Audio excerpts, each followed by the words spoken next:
আসসালামু আলাইকুম, আমি জিল্লুর রহমান কাশবন থেকে। দেশ এবং প্রবাস থেকে যারা এই মুহূর্তে দেখছেন সকলকে আন্তরিক শুভেচ্ছা ও অভিনন্দন।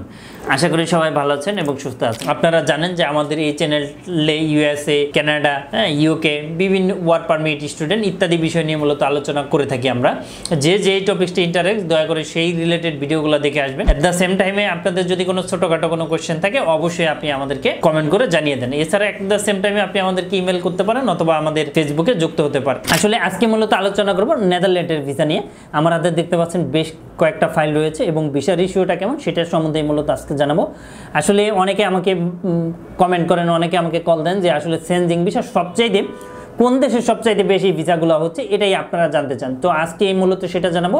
এই মুহূর্তে নেদারল্যান্ড ভিসার রেশিওটা খুবই ভালো এবং আপনারা যারা অ্যাপ্লাই করতে চান অবশ্যই করুন। এবং আরও একটি বিষয় হচ্ছে এখানে কি কি ডকুমেন্ট লাগবে সেটাও জানাবো। এটা ফ্রেশ পাসপোর্টেও হওয়া পসিবল, তবে যাদের ব্যাংকে ভালো টাকা আছে অথবা যাদের ঘোরা আছে তাদের জন্য এটা একদম ইজি হবে। তো যাই হোক, চলুন আমরা জেনে নেই যে এটার জন্য ভিসা প্রসেসিং করার জন্য কি কি লাগবে। শুরুতে লাগবে আপনার একটি পাসপোর্ট এবং 6 মাস মেয়াদি থাকতে হবে অবশ্যই। এবং আরও একটি বিষয় হচ্ছে বয়সটা একটু বেশি হলে ভালো হয়, কম হলেও সমস্যা নাই।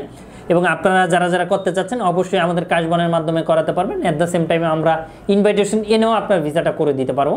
তো যাই হোক, এর পাসপোর্ট, ছবিটা চেঞ্জিং সাইজ লাগবে। আপনি যে কোনো ফটো স্টুডিওতে গিয়ে বলবেন যে আমাকে চেঞ্জিং একটি সাইজ দেন। আপনি কি দেশ এবং দেশের বাইরে প্রোডাক্টস পাঠাতে চাচ্ছেন? আত্মীয় স্বজন, বন্ধু বান্ধব বিদেশে রয়েছে, তাদের কাছে আপনি উপহার, গিফট অথবা কলেজ, ইউনিভার্সিটির জন্য ডকুমেন্ট পাঠাতে চান, কোনো বাহান্ন কোনো কুরিয়ার সার্ভিস খুঁজে পাচ্ছেন না, অবশ্যই আমাদের সাথে যোগাযোগ করুন। আমরা 3 থেকে 5 দিনের মধ্যে আপনার প্রোডাক্টটা পাঠিয়ে দিব। সেক্ষেত্রে আপনাকে ওরা সাইজটা করে দিবে। তবে সবচেয়ে বড় একটা বিষয় হচ্ছে ছবির কোয়ালিটিটা, হ্যাঁ। এবং হচ্ছে আপনার এটা ম্যাট পেপারে হতে হবে। এবং অনেকে আমরা করে কি চেঞ্জিং ভিসার জন্য নর্মাল ছবি দেই, তো ওখানে নর্মাল ছবি দিলে কিন্তু আপনার ভিসাটা হবে না। তো এটাও একটা বিষয় দাঁড়ালো। এরপরে আপনার লাগবে ব্যাংক স্টেটমেন্ট, ব্যাংক সলভেন্সি।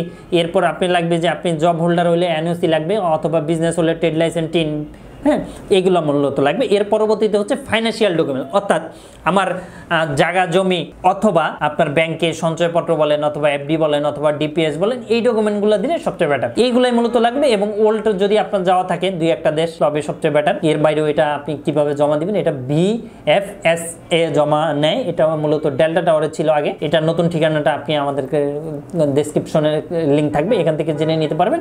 অথবা আপনারা গুগলে সার্চ দিলে পারবেন, এটা বনানীর কোথাও একটা জায়গায়। অথবা এটা আপনি গুগলে সার্চ দিলে জেনে যাবেন। এখানে আপনার সামথিং 9,000 সামথিং টাকা ভিসা ফি নিবে বড়দের জন্য। তো এই হচ্ছে বিষয়। তো যারা প্রসেস করতে চান তো অবশ্যই আমাদের মাধ্যমে করতে পারবেন। এর বাইরেও যদি আপনাদের কোনো ছোটখাটো কোনো কোশ্চেন থাকে অবশ্যই আমাদেরকে জানাবেন। তো আজ এই পর্যন্তই। যারা চেঞ্জিং করতে চাচ্ছেন বলে ভাবছেন, অথবা আমেরিকা করার আগে অথবা কানাডা করার আগে চেঞ্জিং ভিসাটা করলে আপনার ওই দেশ অর্থাৎ অস্ট্রেলিয়া অথবা ইউকে অথবা আপনার হচ্ছে কানাডাতে অবশ্যই ইজি হবে। তো এটাই ছিল আজকের পরামর্শ। এতক্ষণ ধরে যারা আমাকে দেখছেন সকলকে আন্তরিক শুভেচ্ছা, অভিনন্দন এবং সকলকেই ধন্যবাদ। Thank you.